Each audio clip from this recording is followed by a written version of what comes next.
We are kicking off today with some good old XRP talk.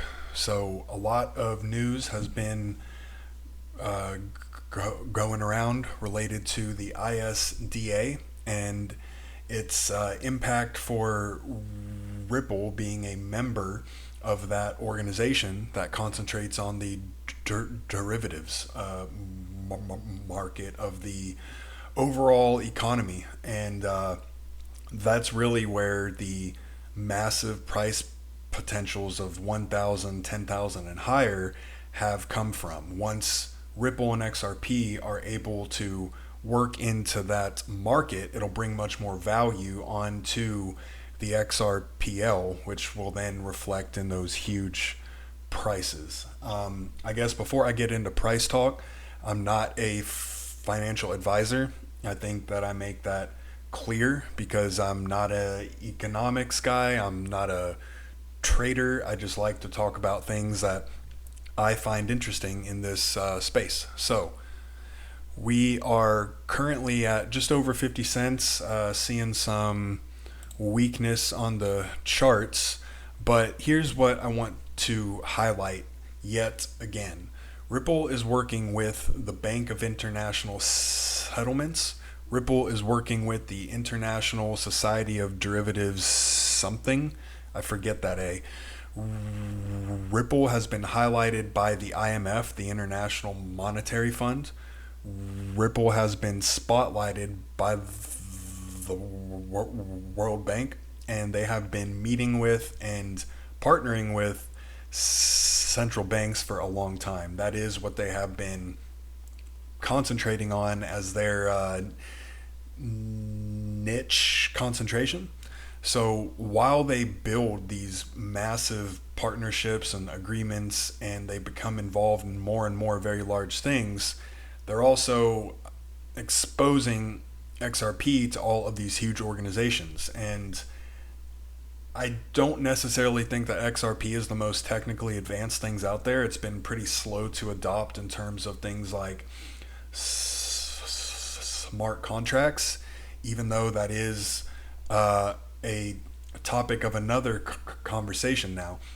But they are really concentrating on what they do extremely well, and by being able to use the experience that they have brought into their company as well to make all of these partnerships and introductions. So as I said, we're looking kind of weak on XRP. It's not anything that concerns me over the long term. Here's that huge increase by, I think it was about 100% when the SEC lawsuit results were announced, and we're falling under this short-term trend line over the last few months now, so we'll see how that goes. But I just want to remind everyone, just zoom out, and our general price ranges for support were our old levels of resistance, which is always a good sign. So I don't have any issues with this. I don't trade trying to make a few percent here and there. I am holding this for a very long time. So the Ripple and ISDA partnership is beginning to unfold. Just to put some numbers here, the derivatives market, in just one example here, is the $100 trillion plus market for non-cleared interest rate swaps, blah, blah, blah, blah, blah, right? So 100 trillion is a very large number, and if Ripple and XRP are able to capture even a percentage of that, then we're dividing whatever that huge number it is by how many XRP are in circulation, and that's where you get some estimates for what the price will be. Now, I have a couple of issues with that I'll address at the end, and in all honesty, it's not issues, it's more uncertainties on my end of things, but I just want to paint the idea that it's a very large number divided by the amount of XRP. So I guess to talk about what XRP has been doing more that might move in line with what they're actually working on in these very large financial industry agreements and everything, we have seen that XRP is seeing major utility spikes to kick off this month. In addition to today's milestone highs in transaction volume, which is 4.8 billion XRP and 2.03 in circulation, the development activity is also up as well, which you are able to see that we have these huge increases in the activity on the XRPL here. So that shows me that there's a lot more interest in this now that there is at least a good amount of regulatory clarity around XRP itself. The only remaining parts of the suit have to deal with some of the initial institutional grade transactions that Ripple actually performed a long time ago, and there's a lot of talk out there that is saying that no matter how that turns out, it will be positive to wrap everything up, and from there on out, XRP is still the only asset with complete legal clarity that it is not a security. So I wanted to talk about the ISDA information that has been going around, and I won't hit on all of it. I have just looked through a couple of the more important parts, but it talks about the common domain model, which is a machine readable and machine executable algorithm for how financial products are traded and managed across the transaction life cycle. So this is by ISDA. So as we get back into this presentation that the ISO goat posted and gave props to someone else, it's not in order, so I was attempting to organize it in order, but here is the actual YouTube video of this webinar that these pictures come from. If anyone's interested in that, I will drop that link in the description here. But here's the start of it, right? So it was in March, and it's talking about how to pair traditional money moving algorithms with what is actually happening with things like crypto technologies and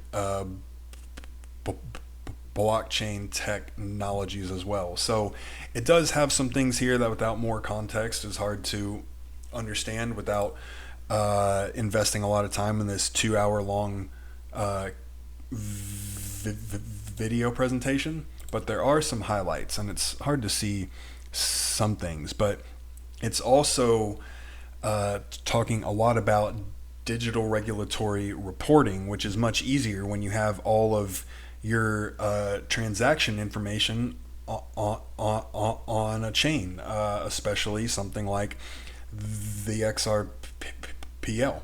So let's go to, now it does call out security token structure. This was before the lawsuit result announcement that XRP was not a security, so that is interesting to me, and it's really difficult to see these, but there's some that are more clear. So it's talking about tokenization over here and how it proceeds throughout the actual transaction itself.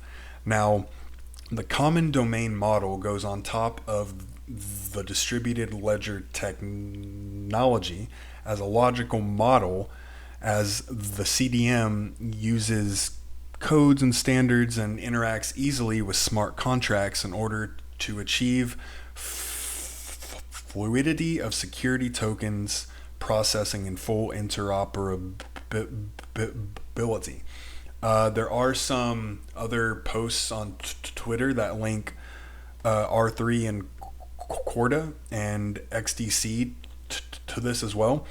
But we also directly talk about the ISO 20022 protocol, which XRP, XLM, Quant, and a lot of others in my primary fintech concentration of interest here are compliant to. It's not that the tokens are, it's that the protocol is. So the digital token identifier codes could easily be added as security identifier type in the CDM to identify digital assets. So what they're talking about is a framework that will make it easier to incorporate crypto, at least in part, into what they are currently doing now, just in a much more modern way. So one thing that I saw in here is that there's the Ledger logo here. So they're already considering or working with or whatever crypto companies that talk about custody of assets, which is very positive in my opinion, because that shows that there's already a lot of crypto industry insight involved. Who can use, there's all of these tiny text things. I was hoping that this might show up a little bit more clear on video if I zoomed in, but this is explaining how the blockchain kind of approach would work as it moves up and throughout the network, throughout the transaction. But why go digital today? And it's talking about new importance and opportunities. I can see that word. I don't know what the other text is. But in short, I wanted to run through all of that for this. This is an older post. It has been around a while now. These numbers change depending on who actually puts this information together. And of course, it is only a bunch of estimates. So with that $100 trillion number in here, if XRP was able to completely capture that $100 trillion market value, we would be looking at something probably right around 1,000 per XRP. But then this overall derivatives market, which is everything on Earth, essentially, it's I think the last number I heard or saw was 1.4 quadrillion, and that's how, or an example of how, if everything transacted on the XRPL using XRP, you could get into these 10,000 per XRP prices. Now, I just don't feel very confident in those really high numbers like that, because I don't think one asset will completely capture an entire part of the economy unless there's some major international agreements in place, and even then I just don't see how that's really reasonable. However, I think these 3-figure and possibly 4-figure numbers could possibly work, but that'll be over the long term, unless again we have something like BRICS that comes along and puts massive amounts of value on something like the XRPL, which a lot of the BRICS member countries are currently working with Ripple in one way or another. So it's not like that's out of the question, but I just don't believe it'll happen overnight. I don't think it'll be a flip of the switch moment as we commonly hear in the XRP community. Also, the transaction speed of XRP is so fast, you don't necessarily need I'm attempting to explain this as it's in my head, how I understand it at least.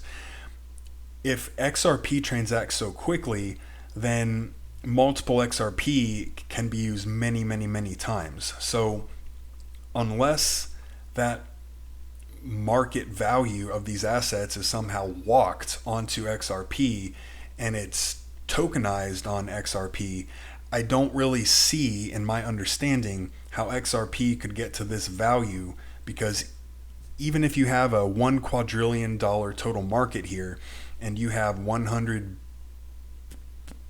billion XRP, you don't constantly move 1 quadrillion all day, every day.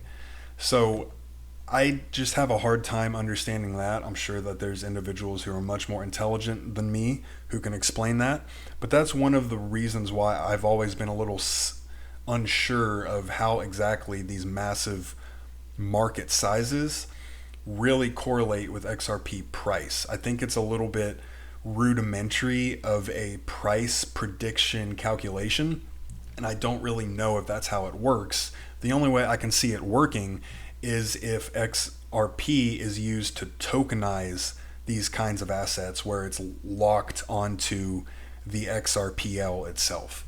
So that's really what I was just wanting to review, and where these crazy price numbers have really been resurging again in the XRP community, especially on Twitter. And you have to take everything with a grain of salt, but right now we're at 50 cents, and I guess I can end on saying that this will not be a 50 cent project. This won't be a 50 cent token. It'll have much more value, considering the partnerships and agreements and relationships that the individuals at the company Ripple have and are using to push their involvement in a lot of these massive worldwide economic opportunities for the adoption of crypto technology.